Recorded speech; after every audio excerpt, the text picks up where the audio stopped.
So if you didn't cry or tear up this episode, you're a monster.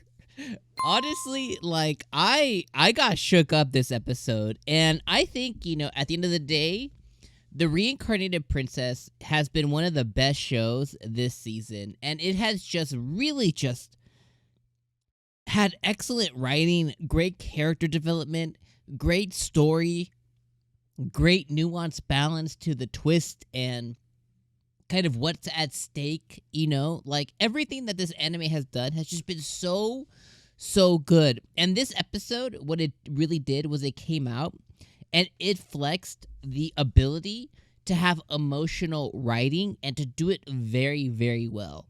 And I didn't know where the story of Al and Anis was going to go. You know what I mean? Like, I didn't know what was really driving him. And I think both of us together, me and you, have made a ton of different like assessments, ton of different guesses as to what Al has, what's really been motivating him. And a lot of it went back to, is it self-loathing? Is it hatred for Anis? Is it the fact that she gave up the throne and he was feeling inadequate? Is it the rumors that have been going around the kingdom seemingly forever that Anis is the right fit? Is it the fact that she's the right fit but everyone thinks she's a heretic and he wants to come and save her? Does he absolutely loathe her? Does he hate her? And this episode put it in perfect perspective as to what his motivations were, why he was doing, what he was doing, and the pure intentions behind evil actions. And I really think that that's what it really comes down to here. And I just thought that it was just such a genuine story that it was just so compelling and so captivating. And that's what I really appreciate about the Reincarnated Princess, is it just has continued to capture me over and over and over. The original story of Anis, the story of Anis and Euphyllia, the story of Anis and then Yuffie, Ilya and her backstory, right? And the thermatology that she's creating, the dragon that she fought, the imprint of the dragon seal that she has now, like all of these things, like it's just one thing after another, but it's done so seamlessly that it doesn't feel like we're cutting and starting and cutting and starting. It just feels like it's all this one seamless story that has all flowed so good.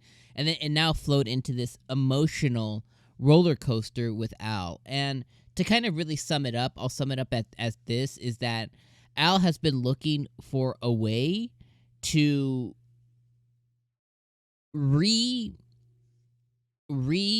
rejig or like re-modify the thought process of the kingdom, or at least those who run the kingdom. Because like what he was saying, this episode's like it's so stuck in all the old ways that this kingdom is going to have a really well appreciated past, but a grim future if they can't change their way of thinking.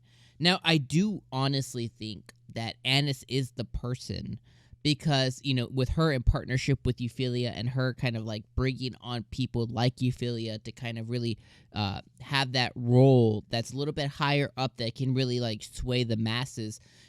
During that conference with dermatology, she basically said, hey, we're gonna have flying crafts in the sky, and the people are starting to really take to that. Again, it's gonna have to be this slow process. You can't just say, hey, here's all of these things to drastically change your life. It has to be like this slow introduction to these things. And I think that she is the person, and I wish that Al was complimentary towards that. And I don't mean like he giving her compliments. I mean like I wish he was more, I wish he saw that more as like she can change the masses with your help. Like, yeah, she could be in power, but you could be her, like, I don't want to say knight, but like you can be in her corner, like going to bat for these things. Like, he just went about it the wrong way. And again, pure intentions and evil actions. And the people he was surrounding himself with, like that freaking ass minister or duke, whatever the hell that guy was, and his son, like he was just surrounded by the wrong people feeding into those evil actions. And I think if you have better people around him, I think we might have a different outcome here.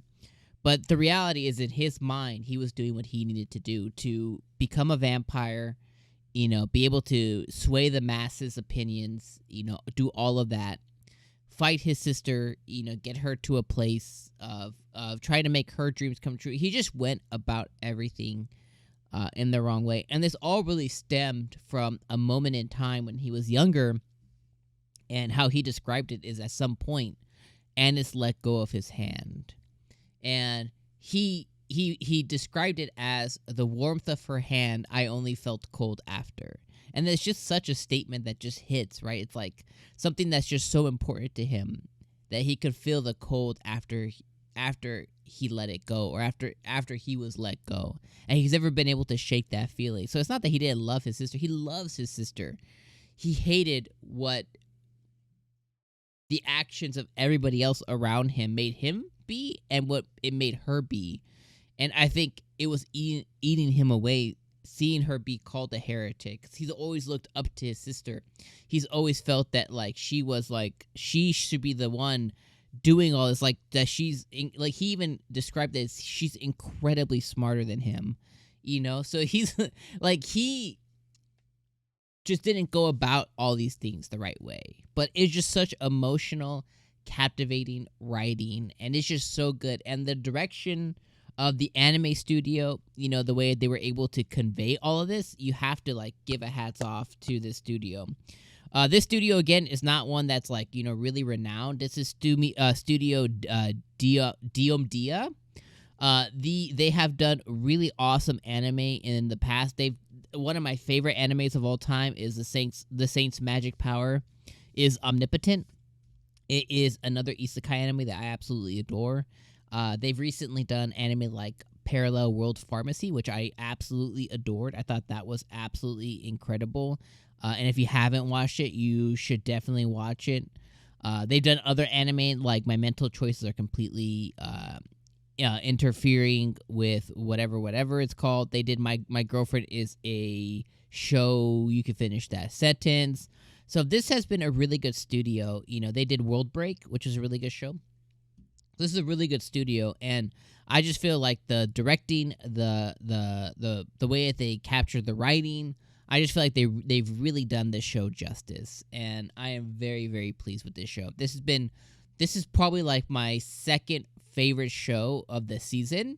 If I look at all the anime I'm covering, for me, it probably goes if I think about it in order, right? For me, it probably goes Eminence in Shadow, Reincarnated Princess, Angel Next Door, and then probably right after that is probably either Ice Blade Sorcerer or Farming Life. Right after that. And maybe Endo and Kobayashi. It's a tie after that. But it's for sure Eminence, then this, which originally was the last on my list. It goes from that and then Angel Next Door, right? So I think this anime is just tell more people about it. After you watch an episode, go on Twitter and be like, wow, this episode is fantastic, just so more people can watch it. Because I don't think a lot of people are giving this the chance because of the Yuri aspect to it. And I don't think that's right. I think this show needs to be watched. And I hope it gets a dub too sometime in the future. But anyways, I've gone on enough. Let me know what you guys thought about this episode down in the comments below. Let me know what you think about L's motivations, L's conversation, L's demise, and his exileness. Let me know what you think about all that in the comments. And my friends, see you guys next week. Peace out.